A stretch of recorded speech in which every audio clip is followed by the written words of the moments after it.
Oke, selamat datang di video penjelasan ML end-to-end proses ya kali ini. Jujur saja ini termasuk materi yang susah sekali karena nggak biasa sampai deploy. Kita tahu bahwasanya in real life itu harus di deploy gitu ya. Tapi karena field saya yang asli statistik, mahasiswa statistik gitu ya. Jadi sangat-sangat kesulitan untuk memahami ini dan butuh waktu yang lebih gitu ya. Dan kebetulan habis UAS dan liburan jadi saya akan ceritakan yang saya dapat saja gitu ya.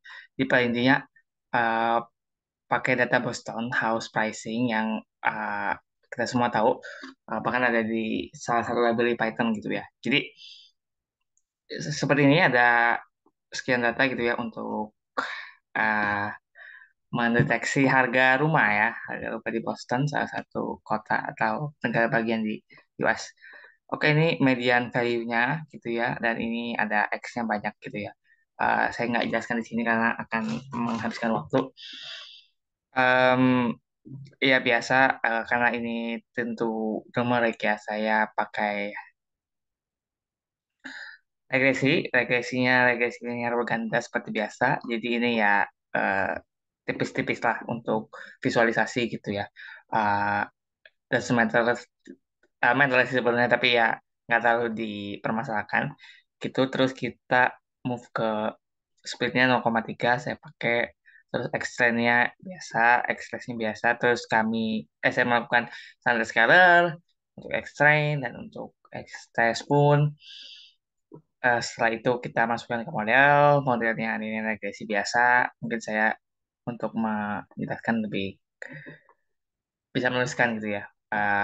Jadi oke, ini yang keluar Bapak. 1, 2, 3, 4, 5, 6, 7, 8, 9, 10, 11, 12, 13 gitu ya. X-nya ada berapa? 1, 2, 3, 4, 5, 6, 7, 8, 9, 10, 11, 12, 13. Berarti konstannya nggak include ya. Memang konstannya nggak include tuh wajar ya, karena X-nya udah terlalu banyak gitu. Biasanya juga kadang nggak signifikan gitu untuk menambah poin gitu. But kalau konstannya nggak include berarti bisa saya tuliskan modelnya menjadi beta 1 X1, beta 2 X2, dan seterusnya sampai mereka punya X13 gitu ya.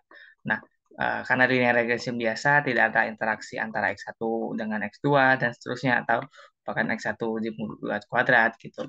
Itu yang multiplikatif gitu ya, yang non linear. Seperti itu untuk modelnya. Saya lanjut untuk intercept ada tapi nggak dimasukin di sini ya. 23 itu dia ada beta nolnya. Terus kita predik gitu ya hasil dari itunya. Dan karena ini regresi kita punya beberapa parameter, yaitu adalah RMSE dan MAE dan seterusnya. Kita ya ini ada MAE, mean absolute error, dan semuanya tentu kalau udah error itu semakin kecil semakin baik gitu ya. Terus ada MSE biasa gitu ya, sigma x i min x, sigma y min y topi per n ya gitu. Terus akar dari MSE gitu. Oke. Yang paling penting ya dari sebuah regresi itu adalah salah satunya adalah F kuadrat gitu ya, atau koefisien determinasi. Nih koefisien of determinasi mananya adalah variabel x tersebut dapat menjelaskan seberapa persen sih variabel responnya kan gitu. Jadi kalau 71% itu dalam tatanan yang oke gitu ya. Nah, adjusted apa adjusted? Adjusted itu ketika datanya ada yang tidak signifikan dibuang gitu ya. Nah, mostly ketika ada yang tidak signifikan, ya mungkin 1 2 itu nggak ada lah yang nggak signifikan. Adjusted itu skor max-nya adalah sama dengan R square gitu ya. Nah, tapi kalau dia nggak signifikan, which is dia buang gitu, jadi nilainya semakin kecil gitu. Jadi nilai paling tingginya nilai R square sama gitu, berarti signifikan semua. Kalau nggak ada yang signifikan, ada yang tidak signifikan, dia buang dan menyebabkan adjustednya itu berkurang. Itu bedanya adjusted sama R square. Nah, terus kita prediction salah satu dan ya dapat segini gitu ya. Kalau kita memasukkan X-nya berapa gitu ya. Ini saya coba pakai yang nol gitu, paling atas sendiri. Terus kita buat pickle, buat deploy gitu ya, .pkl. Nah, eh dan jujur aja ini nggak selesai ya, nggak selesai 100%. Eh, saya buat eh requirement-nya ini masih gagal, jadi tidak berwarna gitu ya. Habis itu import manual satu-satu, import flash. pada sampai matplotlib. Terus apa namanya? Hmm, kita ngapain aja? Setting GitHub-nya ya, setting GitHub mungkin bisa dilihat. Udah ada README beberapa, tapi README-nya sebetulnya harusnya eh, terisi kita pakai tools apa aja gitu kan. Toolsnya VS Code, Git, terus si Flash ini sama ya anak Google Colab gitu ya. Terus ini sebenarnya udah nyambung ke itunya, tapi ya masih belum ke Git-nya, tapi belum itu ya, belum berhasil untuk mendeploy. Di sini baru import beberapa yang penting dari pakai Flash ya. Habis itu ya udah buat track model, scaling gitu. Nah, Home HTML saya coba masih ini, terus pas saya run di IP-nya masih error gitu. Masih terkendala, ya saya sampaikan apa adanya gitu. Sebentar, bisa dibuka yang tadi ya.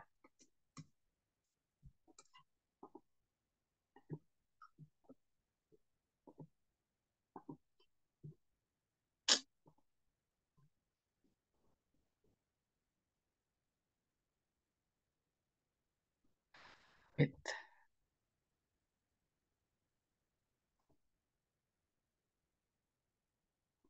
Ya masih ada error seperti ini dan mohon maaf sekali belum bisa terresolve. Akhirnya ya ini yang sudah saya buat gitu ya. Di tadi sekalinya di save gitu di Google Cloud terus kami download, terus ada yang app isinya masih seperti itu. Terus ini oke, apa lagi ya yang bisa ditunjukkan. Hmm, intinya masih terkendala untuk deploy-nya.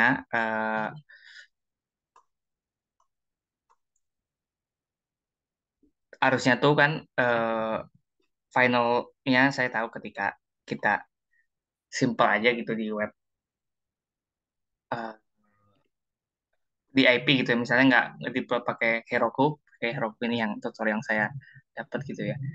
Nah, nanti misalnya ada variabel X1 Anda input berapa, variabel X2 Anda input berapa, dan seterusnya sampai X13 tadi. Nah, nanti dipredik harga rumahnya berapa gitu. Nah, itu doang, sesimpel itu secara pemahaman. Cuman ya tadi untuk guide user interface-nya saya belum berhasil untuk membuat. Ya itu jadi kekurangan tentu saja. Eh, Nanti mungkin saya akan tambahkan beberapa yang udah jadi aja di sini di GitHub. Dan ya sudah seperti itu aja mungkin. eh, Masih belum berhasil. Ke depan tentunya akan lebih belajar lagi tentang deploy. Walaupun saya yakin sebetulnya ini kan tim ya. Maksudnya di in real life itu tim, nggak yang full stack ML gitu ya. Full stack ML. Oke, ada yang sekarang full stack ML benar-benar scratch datanya, bikin pipeline datanya dengan baik gitu. Habis itu dia analisis sendiri, interpretasiin sendiri, terus deploy sendiri. Itu sih sudah mengkombo bagi saya itu data engineer, data scientist dan seorang ML ops developer gitu atau engineer gitu yang benar-benar kerjanya deploy gitu.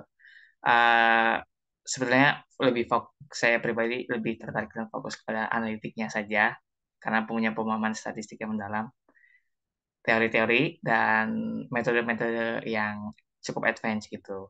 Jadi, tapi saya yakini bahwasanya ini tuh penting walau belum bisa untuk saat ini gitu. Kedepannya masih ada karena kelas analitik and data science batch 13 masih ada dua matkul lagi yang tentang analytical. Semoga bisa comeback di situ.